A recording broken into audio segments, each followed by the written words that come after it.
Today, we're diving into a pretty radical proposal from an author who's asking a big question. In the face of what they see as growing threats, can the Hindu community only find real security by creating a brand new, unified society from within? Let's break down their argument. So, right off the bat, the author doesn't start with an answer. They start with this really provocative question. This isn't just some abstract thought experiment. It's designed to tap into a feeling of crisis and really set the stage for a solution that the author thinks has to be just as radical as the problem itself. So, here's how we're going to break this down. We're going to follow the author's train of thought, step by step. First, we'll look at how they actually define the problem. Then, we'll dig into what they believe are the root causes. And finally, we'll get to the main event, the very specific, detailed plan they're proposing as a way forward. All right, so the whole argument here hinges on this one central idea, which the author calls a question of helplessness.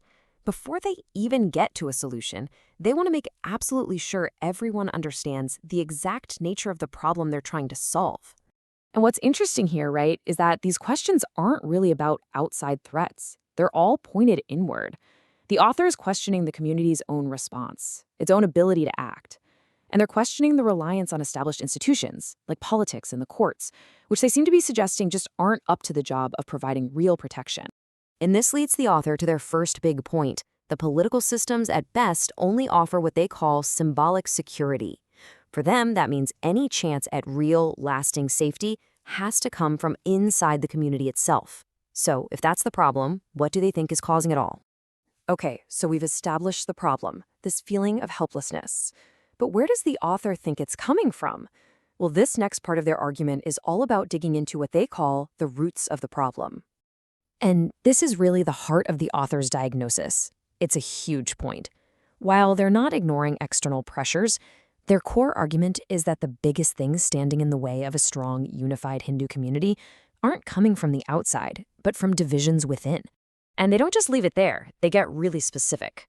They point a finger at divisions caused by caste, by different political loyalties, and by economic competition.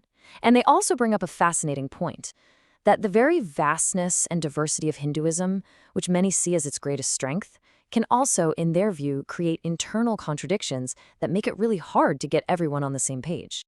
Okay, so we've seen the problem and the supposed causes. Now we get to the main event. The solution. The author calls it a proposal for a new subsect, and this is where all that analysis of the problem pivots into a concrete plan of action. So what exactly is an apadharma, or a subsect, in this context? Well, the way the author describes it, it's a new, self-contained community that still exists within the larger umbrella of Hinduism, but its whole purpose, its reason for being, is to be a space that is intentionally and deliberately free from all those barriers we just talked about, especially caste. Now, the author isn't picturing this as some kind of bottom-up grassroots movement. No, they see it as a top-down thing. They are directly calling on some of the most respected religious figures, like the Shankaracharyas, and even popular preachers like Baba Bageshwar Nath, to be the ones to take charge and establish this new, unified group. So you might be wondering, what would this new community actually look like? What are the rules? Well, the author lays out a very clear set of foundational principles that they call the pillars of the new society. And these aren't suggestions. They're described as the absolute, non-negotiable commitments for anyone who wants to join. And wow, the level of commitment they're asking for here is huge. That first pledge, to completely and totally renounce your caste, is presented as the absolute foundation of the whole thing. But look at the others. They're just as intense. A promise to rise above political squabbles, and this is the big one, to always, always put the interests of the group above any personal political party you might support.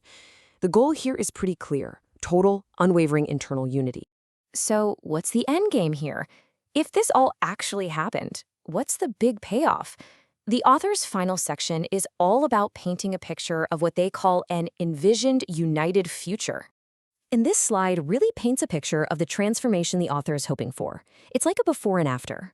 On one side, you have their view of the present, scattered, helpless, and full of internal conflict. And on the other, you have the future they believe their plan will create, organized, powerful, and completely united. It's a total 180. And that's where the real goal comes into focus. This unity isn't just for show, It's a strategy for gaining power.